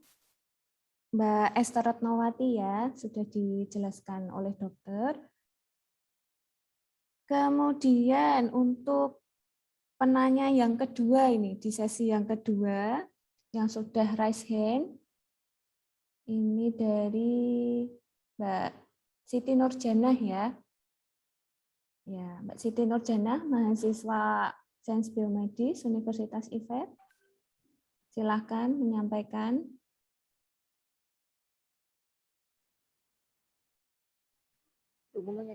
Ya, Assalamualaikum warahmatullahi wabarakatuh. Selamat pagi pada Pak Dr. Arif sama Ibu Restu. Sebelumnya saya izin bertanya, apa suara saya kedengaran, Bu? Kedengaran. Ya, sudah. Izin bertanya, kenapa vaksin pertama dan vaksin kedua itu harus sama? Misal vaksin pertama itu yang diberikan itu vaksin Sinovac. Kenapa vaksin keduanya itu harus sama, yaitu vaksin Sinovac juga? Kenapa nggak boleh beda? Itu aja, Bu. Pak, mohon penjelasannya. Terima kasih. Ya, saya coba jawab ya, langsung saja ya. Saya Bu Restu, saya coba jawab. Bahwasanya misalnya gini, untuk Sinovac ya. Jadi tadi kan di slide itu mungkin ada ya. Jadi contohnya pada vaksinasi inactive virus ya. Contohnya adalah Sinovac. Itu kan proses pembuatannya kan sudah ada dulu misalnya ya, pada pemberian vaksinasi hepatitis. Itu diberikan secara utuh ataupun whole ya. Jadi kalau misalnya tadi saya gambarkan ya, bahwasanya virus itu bentuknya bulat, terdapat spike-nya atau tonjolan-tonjolannya, itu kan dimasukkan ke dalam tubuh ya, di dalam tubuh seseorang. Di mana seseorang itu nanti akan respon imunnya adalah mengenali daripada jenis daripada virus tersebut untuk membentuk antibodi. Ketika dia baru diberikan dosis 1 dengan tipe katakanlah yang masuk adalah bentuk whole atau bentuk utuh, contohnya adalah Sinovac, gitu. Dia itu baru terbentuk, belum terbentuk antibodi yang mencapai threshold ya, ataupun batas untuk terbentuknya antibodi secara minimal. Dia itu harus diberikan dosis ulang, dosis kedua. Kenapa kok harus sama? Nah, itu juga respon tubuh untuk mengenali bahwasanya bentuk yang sama adalah bentuk yang whole atau yang utuh tersebut gitu. Jadi bagaimana tubuh itu diajarkan untuk mengenali daripada jenis daripada virus tersebut gitu. Kalau misalnya nanti dia di AstraZeneca itu dia adalah katakanlah adenovirus daripada yang partikular spike-nya saja. Nah, itu yang keduanya juga harus diberikan yang sejenis gitu. Jadi logikanya gini, kalau misalnya diberikan bentuk yang berbeda, tubuh itu kurang bisa mengenali ataupun membentuk respon imun yang sama. Kalau nggak salah yang pernah saya baca seperti itu. Jadi begitu ya Mbak Siti Nurjanah ya. Baik dokter, terima kasih atas penjelasannya. Oke, Mbak Siti Nurjanah, sudah jelas ya? Iya Bu, sudah jelas. Terima kasih. Ya, sama-sama. Baik dokter, ini sebenarnya sesi diskusi ini sudah selesai dokter. Tapi masih banyak beberapa pertanyaan. Boleh satu lagi dokter? Iya, monggo enggak apa-apa. Satu lagi nih. Satu lagi ini akan saya bacakan dari chat. Dari Mbak Juliana Manek ya. Juliana Manek, mahasiswa kebidanan Stikes Bina Usada Bali. Izin bertanya, Dok, mengapa orang yang sudah vaksin, bahkan sudah divaksin 2 kali, masih terkena COVID? Kebetulan ada tetangga kos saya yang sudah vaksin 2 kali tapi terkena COVID. Ini tadi udah serempet-serempet ya Dok ya sepertinya jawabannya nggih. Enggak apa-apa, nanti saya Ya jelaskan ulang. disimpulkan. Monggo dokter dijawab. Oke. Ya tadi sebenarnya sudah saya sampaikan ya. Jadi di slide tersebut intinya pertemuan kita pada hari ini saya mengingatkan tentang protokol kesehatan ya. Memakai masker, mencuci tangan, menjaga jarak, menghindari kerumunan.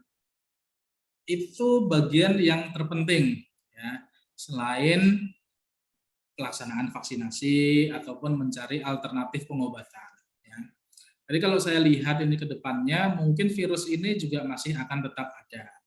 Oleh karena itu jangan abaikan prokes. Berdasarkan pertanyaannya tadi, kenapa orang yang sudah divaksin ya, tetapi masih bisa terinfeksi? Jawabannya karena ya nun sewu, ada protokol kesehatan yang tidak dilaksanakan secara baik gitu. Artinya kuman atau virus itu tadi ya, dia bisa melalui droplet, dia itu bisa akan masuk ke tubuh gitu. Terus lu sudah divaksin kok masih bisa? Ya, itu tadi jawabannya. Misalnya pada vaksin pertama ya.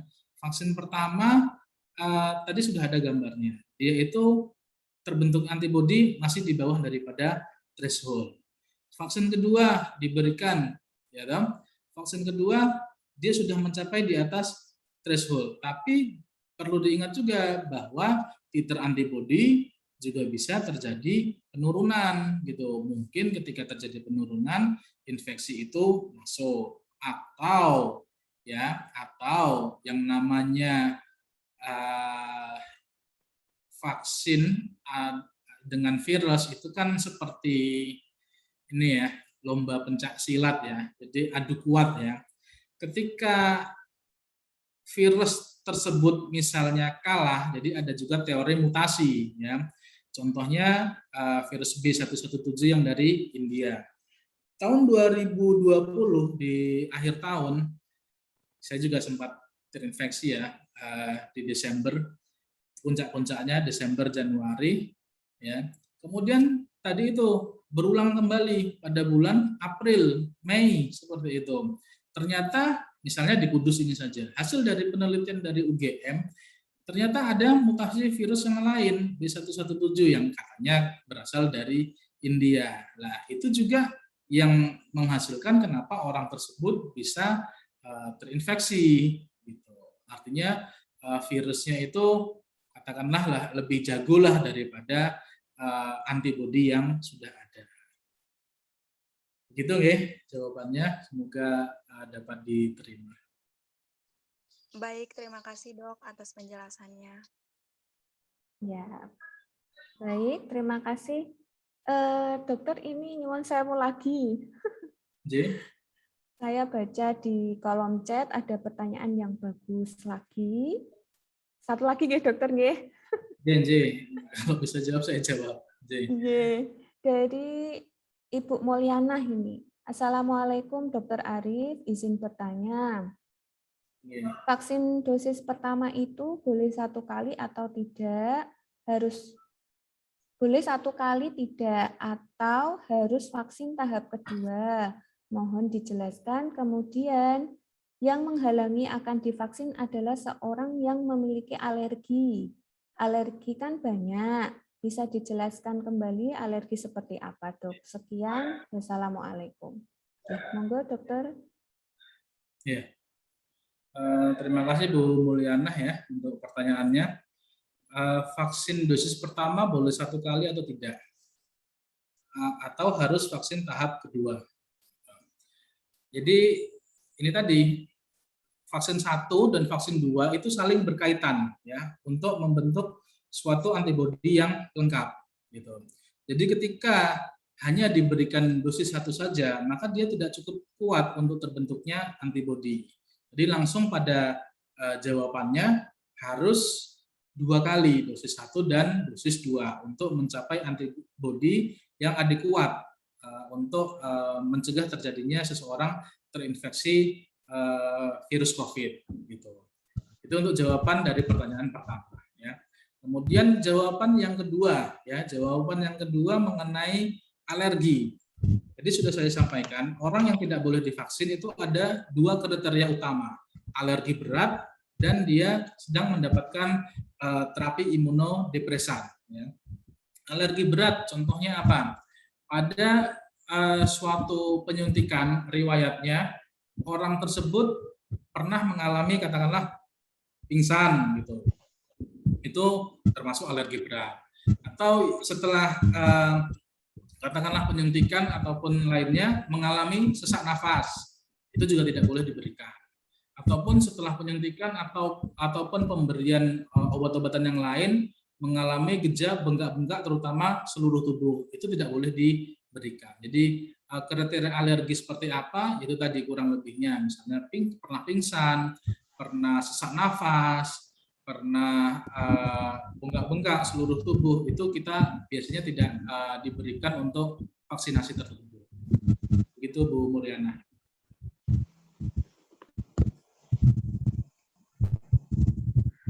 Baik, saya rasa sudah jelas ya Ibu Mulyana, sudah dijawab oleh dokter secara jelas. Ya.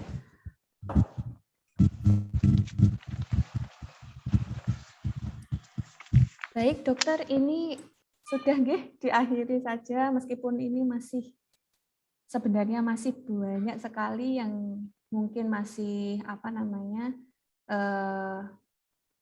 memerlukan penjelasan ya, di chat juga masih banyak pertanyaan, tapi dengan waktu kita yang singkat tidak memungkinkan untuk berdiskusi lebih lama. Jadi mungkin teman-teman peserta webinar yang masih ada pertanyaan nih, mungkin bisa chat dokter gitu dok ya. Nanti bisa email atau lewat WA, ngoten gitu dok. Ya, dokter Arif sudah siap nih. Baik, untuk penjelasan pemaparan materi webinar kita pada siang hari ini, terima kasih ya kepada narasumber kita, Dr. Arif Adi Saputro. Terima kasih sekali ya dokter sudah menyampaikan materi yang luar biasa. Semoga silaturahmi kita semoga silaturahmi kita tidak hanya sampai di webinar saja, mungkin di luar ya. Karena kan banyak yang satu alumni dengan dokter ini. Teman-teman dosen di Universitas IFET juga banyak yang satu alumni. Terima kasih Dr. Arif. Selamat siang. Sama-sama Bu. Siang. Baik. Baik, kepada peserta webinar ya, setelah ini masih ada games ya yang kita tunggu-tunggu. Sebelum games mungkin akan saya sampaikan beberapa kesimpulan dari webinar kita pada siang hari ini. Ya, pada dasarnya vaksin itu bukan obat ya, tapi untuk antisipasi, untuk membentuk antibodi biar tubuh kita ya, imunitas kita, sel-sel tubuh kita tuh kenalan dulu dengan virusnya. Karena kan tak kenal maka tak sayang gitu ya. Jadi harus kenalan dulu. Maka perlu divaksin biar kenal tubuh kita terhadap virus ini. Nah, kemudian kalau sesuai prosedur harus kapan, ada syaratnya siapa saja yang boleh divaksin, siapa yang tidak boleh. Tadi sudah dijelaskan oleh dokter ya secara jelas. Nah, kemudian ada beberapa merek vaksinasi, mungkin tidak perlu khawatir ya, sudah diverifikasi juga, sudah halal ya secara MUI, sudah legalitasnya juga sudah terpercaya oleh pemerintah kita, jadi jangan takut gitu. Kalau KIPI, kejadian ikutan pasca imunisasi memang ada ya, pada anak-anak, bayi, balita saja ada ya.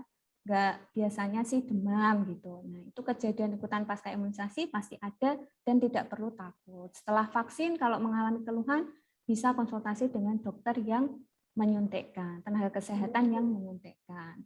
Oke, sekali lagi jangan lupa prokes ya teman-teman semua. Jangan lupa pakai masker ya. Kalau memungkinkan ya double. kemudian cuci tangan yang benar ya, kalau bisa ya menjauhi kerumunan keramaian ya, kalau tidak benar-benar butuh ya, benar-benar penting seperti itu. Nah, begitu ya peserta webinar pada siang hari ini. Nah, oke, kita lanjut ke game. Nah, game ini nanti akan kita pilih untuk tiga pemenang kuis ya, pemenang kuis game. Linknya ya sudah bisa dilihat. Oke, silahkan.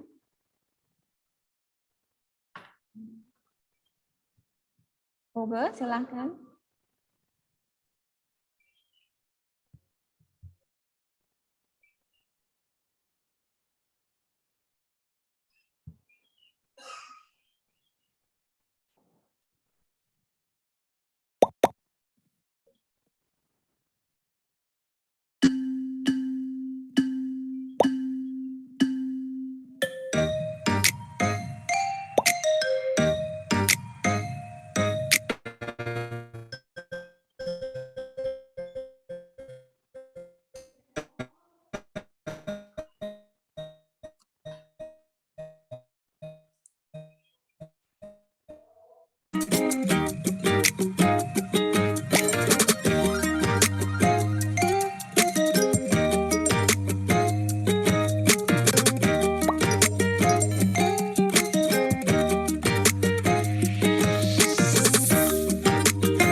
Sudah langsung kelihatan ya untuk pemenangnya. Selamat kepada Mbak Nur Anissa, Mbak Novita, dan Mbak Ernest. Nanti silahkan setelah webinar ini menghubungi CP kami, ya Ibu Sahari Bulan. Ya, begitu. Terima kasih kepada seluruh peserta webinar pada kesempatan hari ini. Semoga ilmu yang disampaikan oleh Dr. Arif bermanfaat untuk kita hari ini dan ke depannya. Terima kasih. Billahi taufik wal hidayah. Wassalamualaikum warahmatullahi wabarakatuh. Waktu dan tempat saya kembalikan MC. Ibu. Halo. Terima kasih kepada Dr. Arif Adi Saputra dan Ibu Restu Ayu telah ini. Baik, tibalah kita di acara yang kelima, itu acara penutup. Marilah kita tutup acara ini dengan mengucapkan alhamdulillah. Saya Bula selaku MC memohon maaf apabila ada kekurangan dan salah dalam penyampaian dalam acara pada hari ini. Mohon undur diri. Assalamualaikum warahmatullahi wabarakatuh. Waalaikumsalam. Baik, gimana Mbak Feni atau ya? Gimana? Iya, iya. Sebelumnya Ibu, apakah bisa materi itu dikirim lewat email Bu? Karena itu jaringan saya tadi terganggu Ibu, makanya slide-nya saya setiap kali terlambat screenshot. Oh iya, siap. Ya, nanti hubungi CP ya, Mbak. Ya, Bu. Silakan hubungi Ibu Sahari Bulan. Ada nggak kontaknya? Di pamflet webinar ya. Nanti kita share materinya ya. Iya. Itu. Terima kasih. Iya, sama-sama. Ya, baik. Bisa live ya saya? Jeder. Oke, dokter. Mas. Terima kasih, dokter. Assalamualaikum. Waalaikumsalam. Terima kasih, Dokter Arif. Terima kasih atas semuanya para peserta webinar hari ini.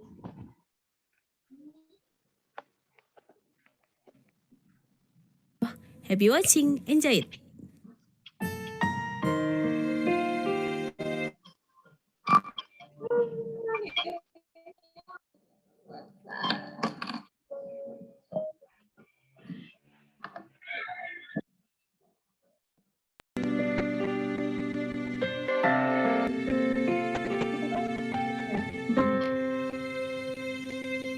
Berkibarlah bendera negeriku, berkibarlah engkau di dadaku, tunjukkanlah kepada dunia semangatmu yang panas membara. Aku ingin jiwa raga ini selaraskan keangkuhan. Aku ingin jemariku ini menuliskan karismu. Berkibarlah bendera negeriku, berkibar di luas nuansamu. Pada dunia ramah tamah budi bahasamu. Aku ingin kepakangan ini menunaikan kewajiban putra bangsa yang mengemban cita hidup dalam kesatuan.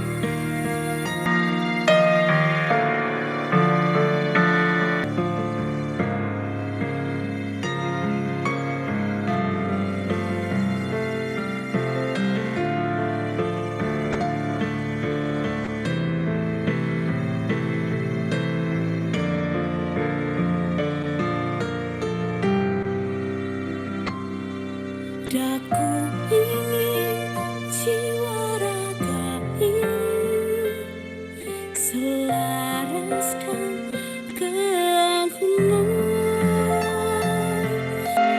Aku ingin jemariku ini menuliskan karismamu. Daku ingin kepakangan ini menunaikan kewajiban putra bangsa yang mengemban cita hidup dalam kesatuan.